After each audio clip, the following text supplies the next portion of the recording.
So is it a SaaS company by any chance? Okay, I guess that. I think with sales, commercial teams, ultimately the fundamental thing that I think we need to explain our people is everybody's working towards the common goal. I'm sure your company has a certain commercial target. The PM, the designer, the tester, the dev, the sales, they are all ultimately will benefit. They will all benefit if you meet that target, right? In terms of bonuses or commissions or whatever you call it. So I think keep explaining that is very important because people tend to forget, and then there's like mini empires within the company, like I'm sales, I'm this, I'm that, right?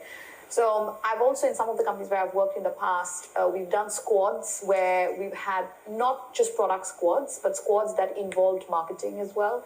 So let's say you've got a squad of product A, it'll obviously have the PM and devs and, the whole gang.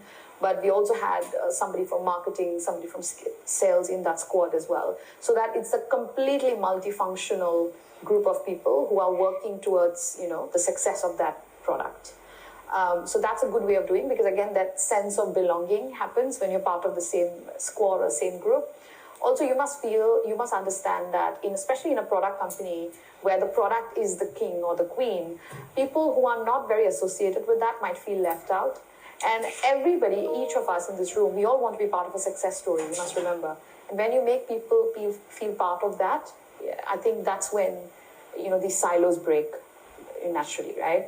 So this is something that I have seen in SaaS. I've worked in SaaS businesses and it's very difficult. The product and commercial teams almost locking heads all the time. This shouldn't be the case. But I think once you explain that, we are ultimately working towards the success of the product, I think that's when the barriers break. So that would be my suggestion. I've done that in the past and it's difficult, but it could work. And maybe one more thing, it's a very fair point. And I think one more thing is, if you have this tension between sell and product, ask the product people to go sell.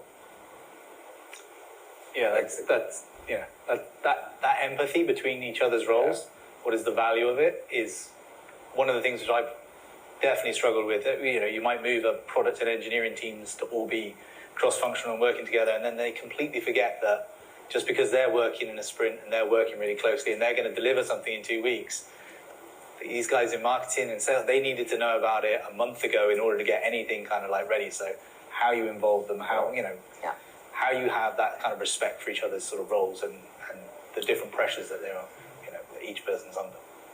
Yeah, and also, just to be fair, sales is also, they are talking to customer very often. So they are a great channel. So leverage that as much as possible. And then marketing is the same thing. And there is a beautiful thing called product marketing, which is the bridge between all that. So bring them closer. It's also very important to leverage that. So I think that could help. Perfect. Okay, unfortunately, but there's a time right now called a coffee break, and you can ask them questions.